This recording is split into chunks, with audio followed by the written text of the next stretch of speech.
It was kind of hard at first because asawa na lang ako ni Benji Paras, but I think it came with the territory.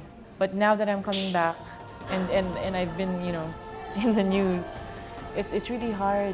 It's hard to shake it off. Parang yun na lang ako. Tulad ni Jackie, gusto rin ni Bianca na kumawala sa anino ng dating asawa. Nang minsan din, naisip mo rin pagka mag-isa ka na lang na lagi na nagsasabi, Bianca, tapos asawa na ako. Parang ganun. Okay, so forever asawa na lang ako. Parang sana lang minsan, iniisip ko na magkaroon naman ako ng, yung parang dream lang na sana naman minsan makilala naman ako as Bianca. That's it. Wala nang kadugtong. Basta about love life. Ayoko nang banggitin at ungkatin pa yun kung ano man yun. Pag na-in love, parang okay lang mawala lahat. Basta nandun pa rin yung partner mo.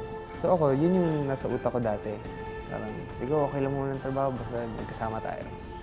Okay lang mawala lahat, okay lang magalit sa akin lahat ng tao, basta ikaw, basta tayo, hindi tayo magkaaway. Sobrang yung utak ko sa kanya umiikot.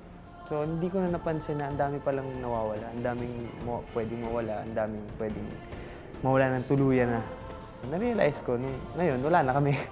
Mali pala yun. Nakataya hindi lang ang second chance sa showbiz, pati ang second life, inaasam na rin nila. Dream kasi ito na naudlot. Kasi nga, syempre, yung pa ganun ka na abot mo na ng konting-konti na lang. Yun nga, basta, I really think I'm a Miss Piggy. Miss Piggy! Hello! Wala, ang ginawa ko dahil sobrang depressed ko na feeling ko, wala na ako kapag-asa. Syempre, yung long time dream ko na to be a successful actress, parang sobrang naudlot na. Well, before ko natanggap na parang siguro talaga hindi para sa akin. Ayun na, kain na ako ng kain. Ang hirap ng buhay ko because wala akong sure na trabaho. Hindi naman ako sinusustentuhan.